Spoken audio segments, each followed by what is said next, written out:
it's really time to pay attention, because the body is trying to tell you it's stressed. It's been in stress for quite a while. Our body is super resilient. So whenever he got stressed during the day, I was like, just take a deep breath, go next to the window and look far. Yeah. For 5 minutes, and that reduces cortisol.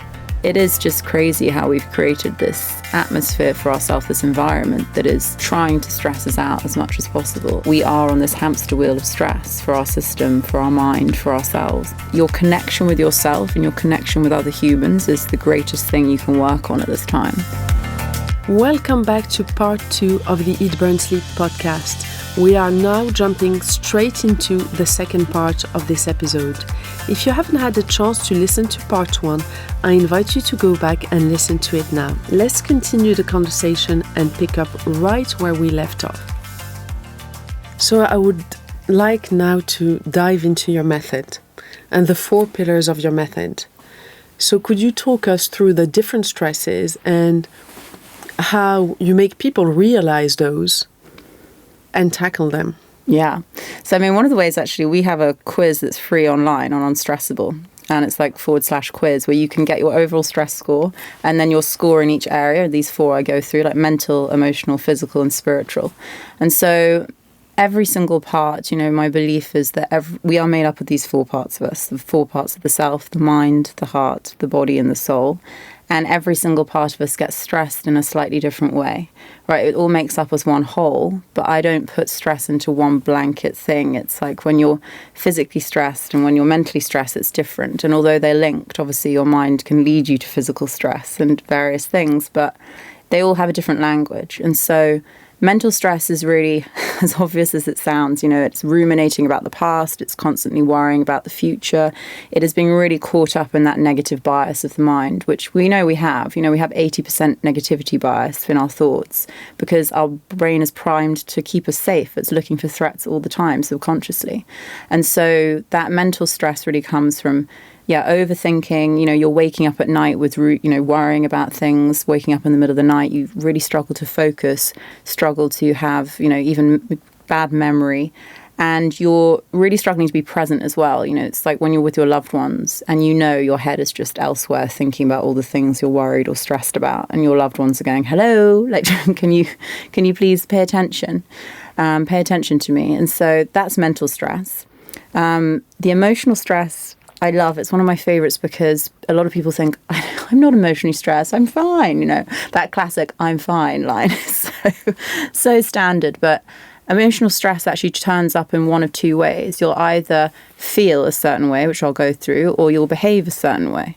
So if you feel, and you're connected to your emotions, you'll feel things like stressed and anxious and overwhelmed and easily irritated, snapping at loved ones out of the blue, not because what they did was specifically annoying, but it was that last little stressor that just kind of made you explode. And equally, you can feel fatigued because when we don't process our emotions, that actually weighs us down. And then also, we can also feel low in mood and even depressed because we know long-term stress has the ability to turn into depression. So you can have those feelings, of stress. But if you think, well, I don't feel any of that, I'm fine, you might notice your behavior. So our behavioral change from our emotional stress is such a giveaway. It's things like having trouble sleeping, a low libido, you are numbing and constantly trying to distract yourself. So you'll be overworking, over-socializing, maybe overeating to suppress your emotions, to not have to feel them, or you'll have lost your appetite altogether.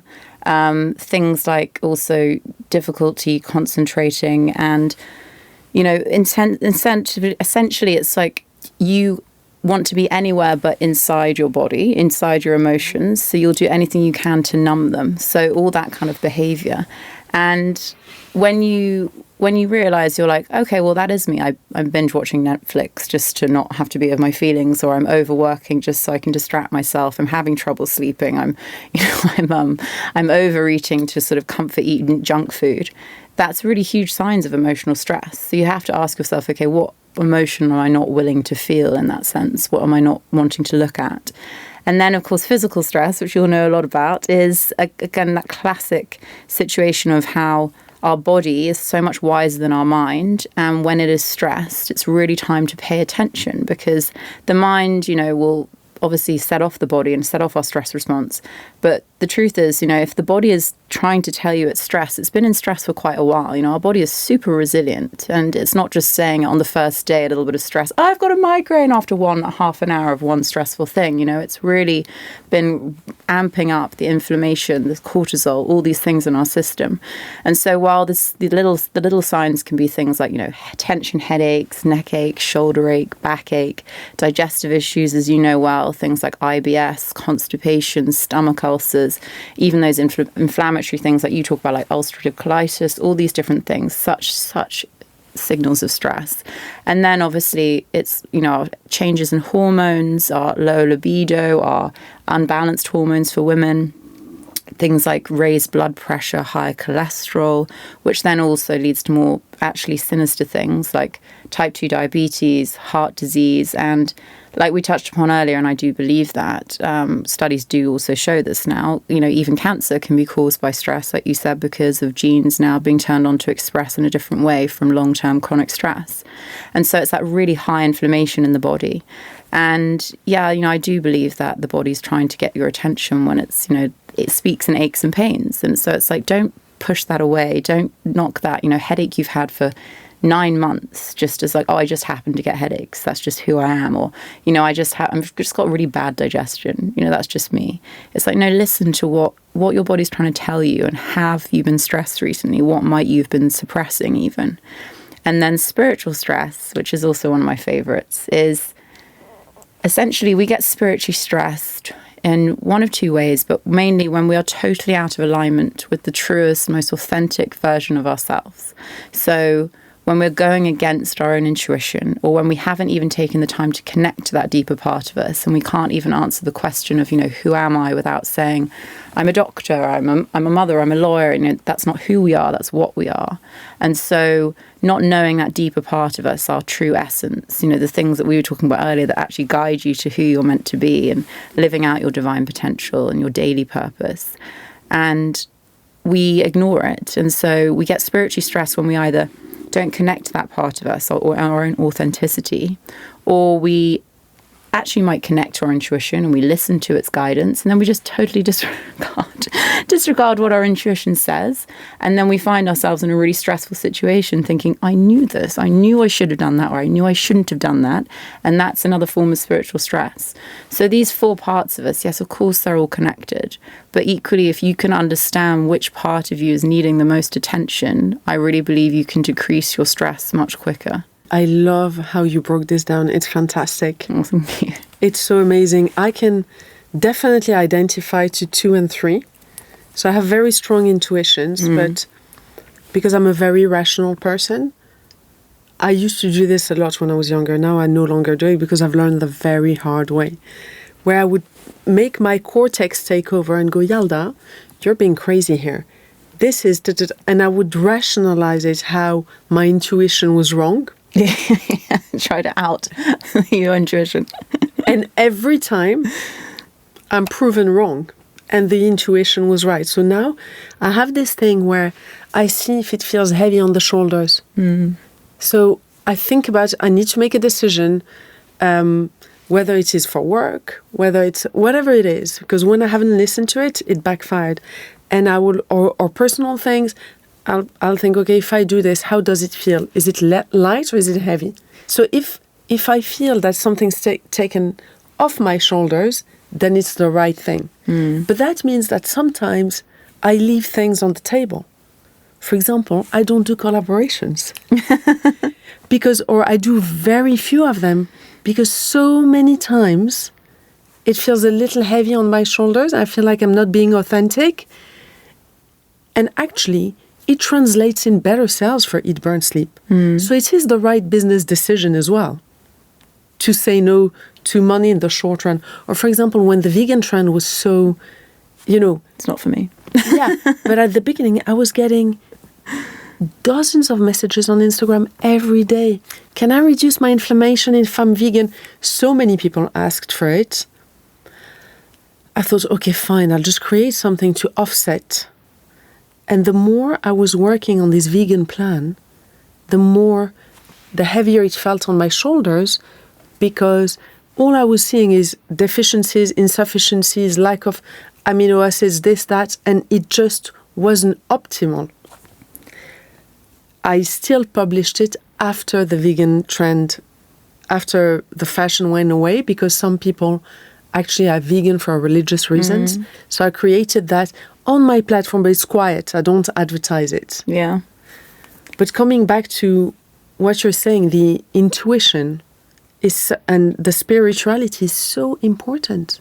Yeah, I think it's interesting you say that, because like you say, it's, you know, if you are someone who, it's like that classic example, like you say, the meat and vegan situation. It's like if you're someone who wants to eat, you know, meat and proteins in that form, which I always have and I always will, and that's your personal choice, that's what you should follow, because you know it works for your body and it makes you feel good. And equally, if you're someone who wants to be vegan, either for health reasons or personal choice or ethical reasons or religious reasons, and that feels good to you, you should follow that. But if you, as Yalda, have this platform and you know what your personal intuition and belief is, and while you can be accommodating a bit to everyone, if you're everything to everyone, you're nothing to everyone. And you have to sort of like find what really is your true line for you so that people still follow it, right? Yeah, absolutely. But for the physical stress, I'm someone who's quite strong mentally. So I used to always say, and it's funny, it's like the universe comes to bite you, you know. I used to always say, you know what, I'm strong mentally. You might lose me physically, but you won't lose me mentally. So bad, because that's exactly what happened. I almost died. Yeah, it's wild. And so whenever I get stressed, I get physical symptoms almost immediately. So now that I've healed my tummy, I get different things. So recently I had this mild source of stress that I ignored, or I stopped doing my little meditation. When I stopped doing my morning and evening meditations, which are on the platform, which is basically connecting to your spiritual self, seeing what's inside, asking for the universe for the things you want if they are right for you. Because sometimes we're wrong. We think we want something we don't. And I started getting a little bit of itching, and I've never had skin issues. At the beginning, what do? I always blame the physical. What have I eaten? I'll go through that. And then I sit with it and I'm like, hold on. I'm slightly stressed about this thing and I'm not aligned with myself. So I'm going to change the way I talk about it in my head. And I'm going to self-soothe with words. And it all went down. It's so interesting, isn't it? It's like the expression of the body as well. And I truly believe in different body parts, different things expressing different emotions and stuff. And they talk about in, Eastern philosophy is, if you're getting inflammatory skin things, that's like your skin is sort of rejecting, trying to create a boundary for you against something. And so it's so fascinating when you look at these different things. Really interesting.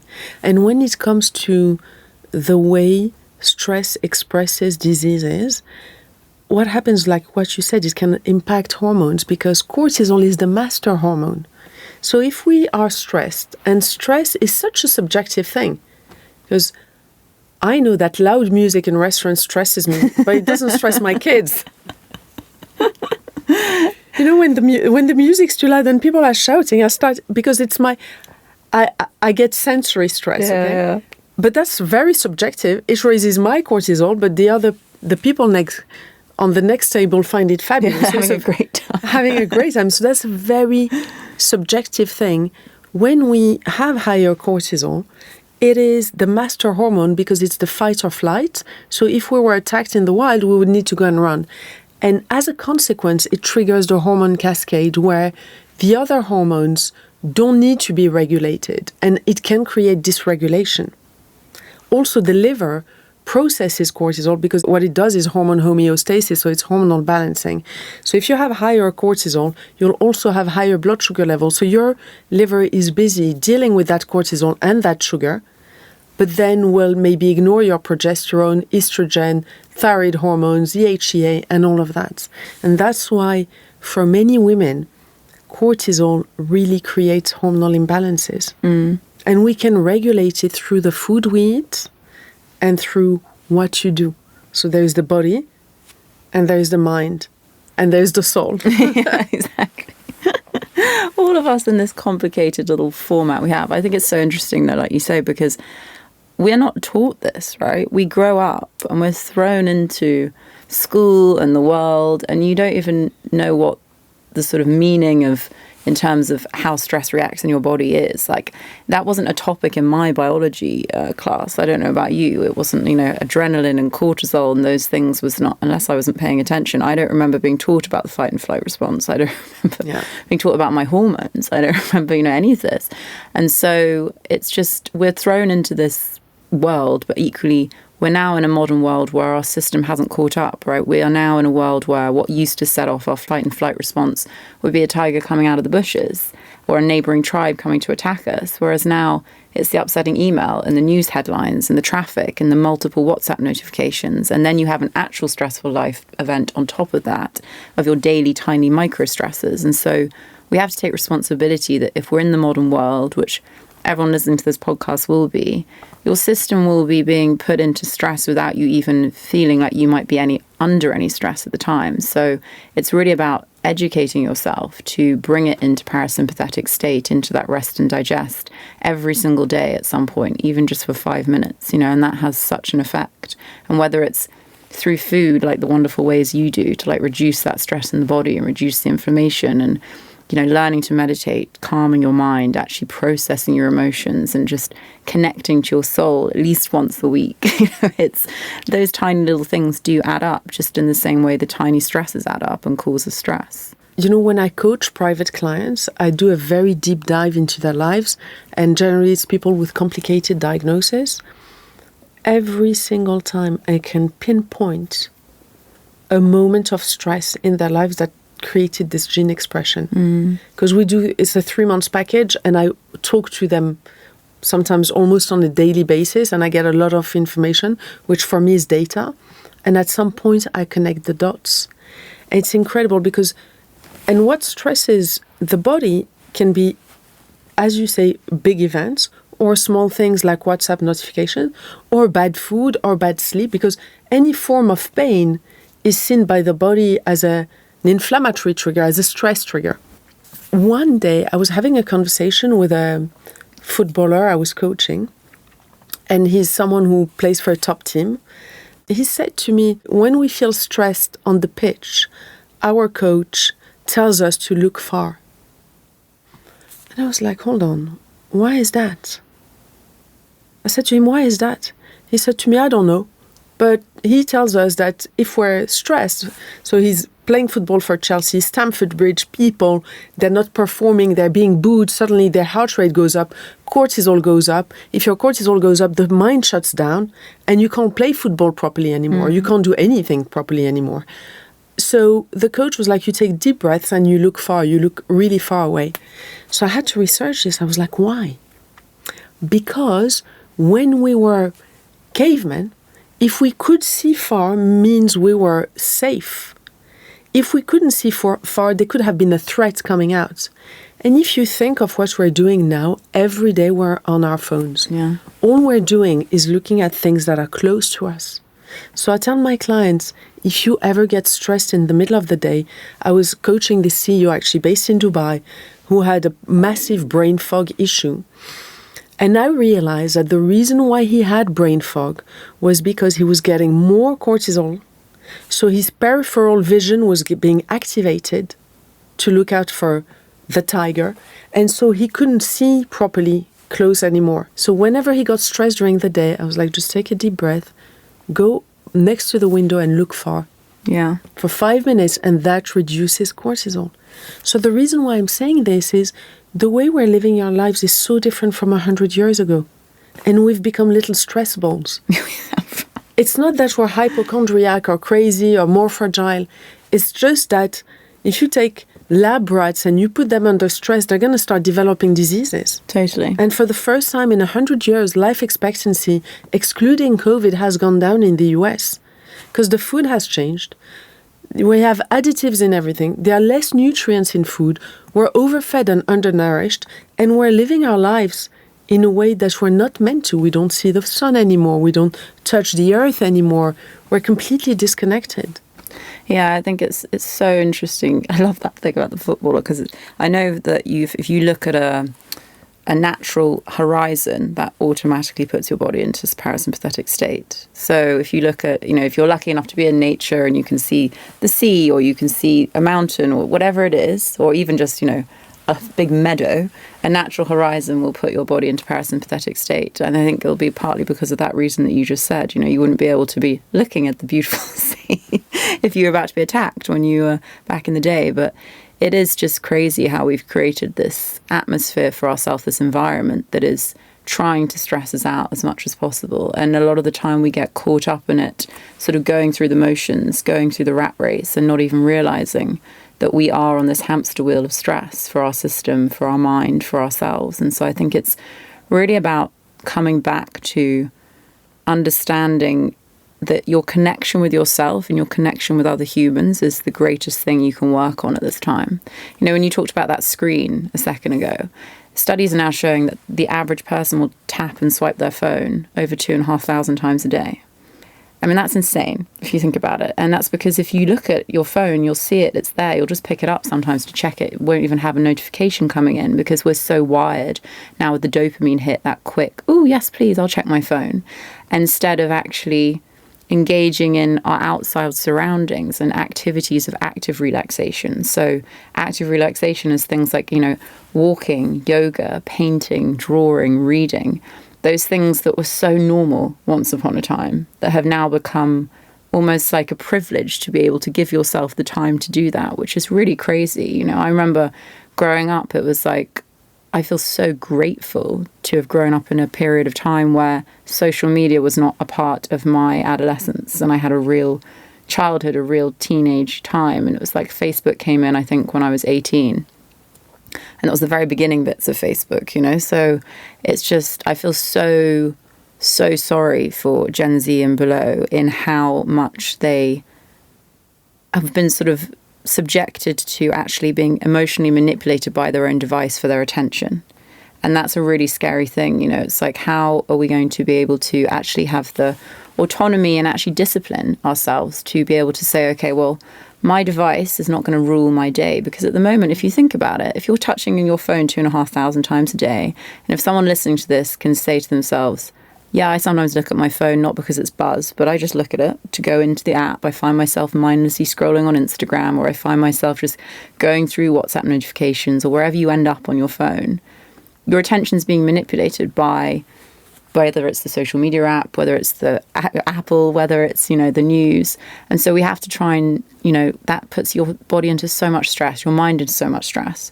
And so actually taking that, structure back for yourself to have the discipline, and it is discipline because you have to retrain your brain to say no to that. But we're going to have to get better at it because it's only going to get worse and worse. I couldn't agree more. I have found that I needed to apply great discipline with screens. And I'm not somebody I've never been a TV person. I don't watch TV. And I love reading. But I have noticed that if I put my phone to charge at night in my bedroom versus in the kitchen, I will read less, invariably. And I will sleep less well. So there are moments in my home where I'm like, put it down and do a task uninterrupted, whether that's cooking or that's tidying up, and you raise your dopamine naturally. If you're tidying up your home and you're looking after your own space where you live in, you feel amazing. Yeah. Even if you don't have to go to, to do a big thing outside that's expensive and takes time. You just start looking after yourself without being somewhere else. But even for someone who grew up almost without a TV like me, I have had to discipline myself because whenever I would post a reel on Instagram, and this is why I don't do TikTok. I'm getting someone else to get TikTok because whenever I post it, I end up flicking. Yeah. And 20 minutes later, I'm still there. And what have I remembered from that? Nothing. It doesn't stick to the brain. Mm. It is not like when you're watching a talk on YouTube that's really interesting, where you take something away with you. I think these short videos where people, and that's why when I do my cooking videos on Reels, I don't do the very quick format because otherwise you don't remember anything. I think it's really bad for the brain. It really is, and I love that you said this, because it's what they're showing as well, is particularly with TikTok, because that's like 15 seconds is the average like flick thing for people on TikTok, which is insane. And studies are showing now that it's actually decreasing teenagers' abilities to emotionally regulate, to have focus, and to be able to actually memorize things, and to actually be able to socially be engaging, because they're so used to engaging with the screen that they feel social anxiety in real life conversations.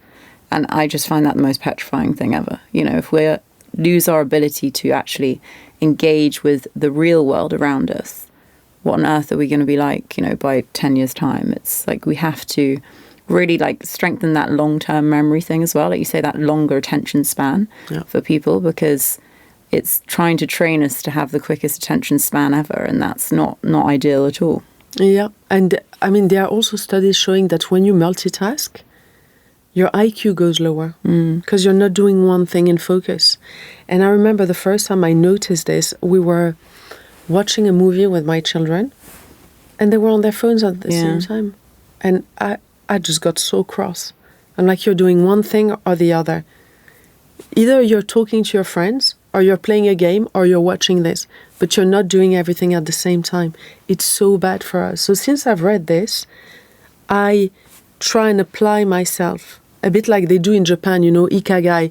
I'm doing one task with pride at a time. I'm enjoying it. And once I'm done, I move on to the next task. It's super important. I think that in this world, everyone talks about looking after your body, but looking after your mind, having this mind hygiene, just like physical hygiene, is absolutely key for well-being, longevity, and performance. Yeah, I totally agree. And I think unless we start to become more mindful of how our digital world is creeping into our everyday life without us realizing, and distracting us and spreading our attention, like you say, doing on the phone whilst you're on the computer, on the phone whilst you're watching TV or having a conversation, you have to put these digital boundaries in place, I think, to get that, essentially, really a strong regime in your life. Because, I have a rule with myself, for example, that I will never, ever, you will never see me have a meal with someone in a restaurant or in my home and have my phone on the table, ever. Like, it will not be near me, it will be in my bag somewhere else. And the amount of people I know that just have their phone, whether it's turned upside down or whether it's up, on the table next to you. And first of all, you're giving yourself a harder task, because your brain will see that your phone's there, and so it'll want you to check it, even if you're trying to concentrate, so you won't be as present. And then you're also actually giving the person you're with the message that your phone is more important than them, or as important as them. And that's just shouldn't be the case, that you want to give that off your connections, So it's really like putting those boundaries in place for ourselves, I think, is so important. Alice, when people come onto your platform, can you just give us a little summary of what the experience might be? Because I want our listeners to go and check it out. Yeah, of course. So we, with Unstressible, I think Mo and I, what we wanted to create was essentially a space where people could keep learning about stress and keep their practice up, and have a community as well to keep each other going. And so for us, we have the app, Unstressible, for the consumer, and that's our community space. So essentially that's, first of all, it's got the library of content, like all our videos, and I do guided meditations that are my own method of Reiki meditations that I kind of infuse with visualizations and Reiki to make people relax more effortlessly. So there's a whole library of those, a whole library of videos, and all the past webinar sessions. So Mo and I host live sessions with us on Zoom. We do 6 a year for the consumer, and then have, guest experts coming in this year and stuff. And it's something that we love to do, because we have a conversation with people. You actually get to interact with us and ask us questions live. And if you can't make it live, you can watch the replay or put your question in the community if you really want to ask a question on that particular topic that month. And then I do also, we do monthly challenges in the community app as well. So it could be like a 7-day challenge, a 10-day challenge, and that could be, something like this week we're doing the morning mastery mindset challenge. So it's getting people back into that morning mindset routine and just getting them back on track with those little things. And, I'll pop in there to, keep people going, but equally they, keep each other going, which is what's really nice. And so, yeah, we do that with the consumer, and then now Unstressible is also going into the corporate space. So we do it with a leadership level and then with the employee level. And so Mo and I are launching a leadership series together for companies, which was really fun because obviously, as you know, like leaders have totally different problems to their employees. So we had to split that up and put that in a different way. And yeah, it's really fun. It's all like that's live events and also webinars. And yeah, it's great. That's amazing. Thanks so much for that. And it's a great reminder that health is not a destination, it's a journey. So whether it is our bodies or our mind, it's something we need to do every day, just like brushing our teeth. Totally. To keep well. Totally. I think it's like, you know, with everything you do, you know, it's like people, you can't expect to just do a week of it and have results, right? You know, and it's like you can't expect to just go to the gym and turn into a Victoria's Secret model overnight. It's just not how the world works. So it's about thinking, you know, if you want to be, you know, happy and calm and healthy or whatever your goal is this year, what are you going to put the effort into doing? And even if it's 5 to 10 minutes a day on yourself, that has a huge impact, you know. And I think a lot of common misconception in the self-development world and stress management and all these different things is like, well, I don't have the time. I don't have the time to do 2 hours a day. And it's like, no one's asking you to. We're not, you know, to do 2 hours a day on yourself. But I do encourage people to do 15 minutes, 10 minutes a day on themselves, because even 5 minutes of meditation, that's about 0.35% of your entire 24 hours of your day. And if you can't give that to yourself, then you really actually have to have a deeper question and deeper look at yourself to say, why am I not willing to give myself 0.35% of my day on myself? You know, what might I be trying to push aside within myself? So I really encourage people to think about it like that. You know, look at the percentage of what you're spending time on and what you're willing to give to yourself. It's been shown that a 10-minute gratitude prayer instantly improves your gut bacteria. Oh, I love that. Because it raises your serotonin. And 90% of the serotonin is in the gut. So when you do your little 10-minute prayer or 10-minute mindfulness, whatever it is, it actually changes the processes in the body and can have an effect for the next 24 hours. So it's a great investment. I love that. I love that. Alice, thank you so much for joining us today. It's been such a pleasure. I will link your social media handles, your website, your book for everyone to go and check out. Thank you so much. Oh, thank you so much for having me. It was so wonderful to be with you again, and I really, really enjoyed it. So thank you. Thank you. Thank you so much to all of you for listening to this podcast today. I hope you enjoyed it. It's always such a pleasure to talk about health because it's not about the destination, it's about the journey. Looking after our health is a daily thing, just like brushing our teeth. We've got to focus on it, we've got to do it right so we can live better and happier lives. For those of you who are not members of the platform yet, we have a discount code for all our podcast listeners. You can get 15% off the memberships. Just enter the code podcast15 at checkout. And make sure to read all the articles and all the free content we have on eatburnsleep.com to keep you motivated and informed and educated about living an anti-inflammatory lifestyle.